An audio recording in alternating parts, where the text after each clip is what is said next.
pananakit sa mga taong special. Nagdedeklara ho kami ng giyera. Hindi kami makialam.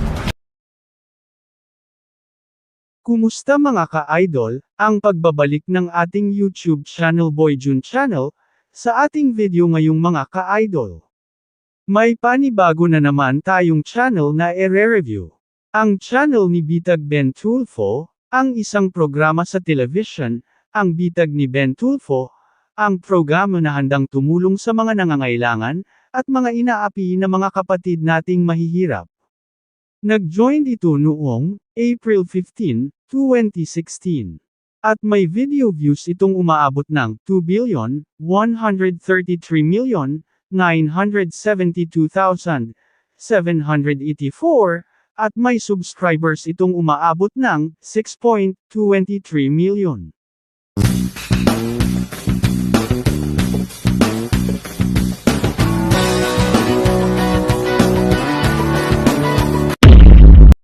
At dito sa video natin ngayon, ating alamin kung magkaano na ba ang kanilang mga sinasahod sa YouTube, o estimated revenue ng kanilang mga channel.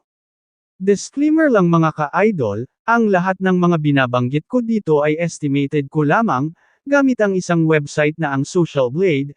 Ang Social Blade ay isang public website na kahit sino ay pwedeng tumingin dito. At maaari ninyong makita ang lahat ng YouTube sahod o estimated revenue ng inyong mga kilalang mga vloggers, or mga content creators na inyong nakilala.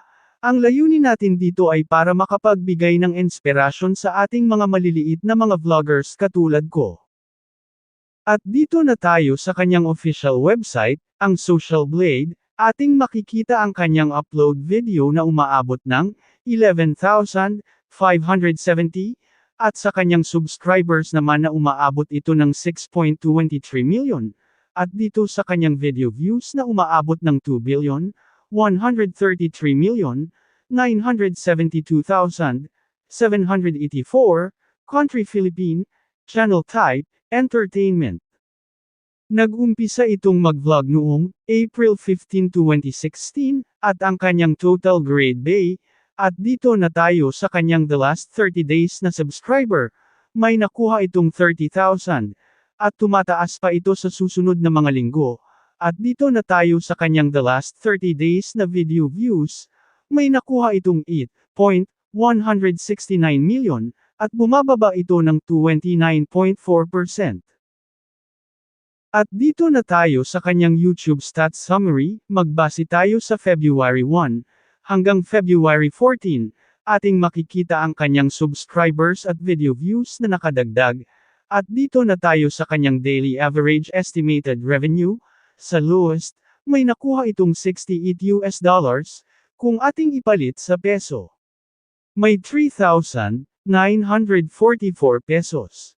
Sa $58 tayo nagbase ngayon, at dito sa kanyang highest estimated revenue sa weekly, may nakuha itong $1,100, kung ating ipalit sa peso. May 63,800 pesos ito.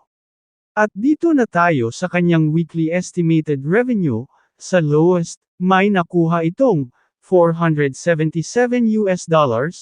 kung ating ipalit sa peso. May 27,666 pesos ito.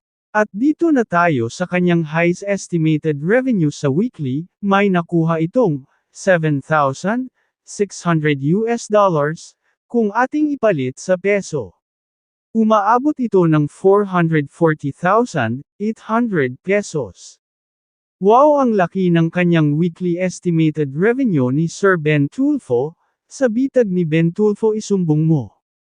At dito na tayo sa kanyang monthly estimated revenue, sa lowest, may nakuha itong $2,000, kung ating ipalit sa peso.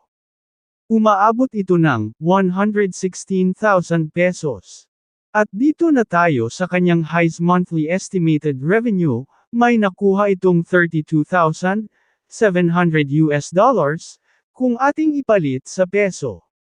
Umaabot ito ng 1,896,600 pesos. Wow, ang laki na ng sahod ni Sir Ben Tulfo sa kanyang ipabitag mo ni Ben Tulfo. Congratulations po Sir Ben Tulfo. At tumataas pa ang kanilang mga sahod sa YouTube kung hindi tayo mag-skip ng mga ads sa kanilang mga video. At kung nagustuhan ninyo ang ating video, huwag malimot mag-subscribe ng ating channel, like, at comment, at hanggang dito na lang tayo mga ka-idol, at hanggang sa susunod pa nating mga videos. Maraming salamat po, God bless po sa inyong lahat.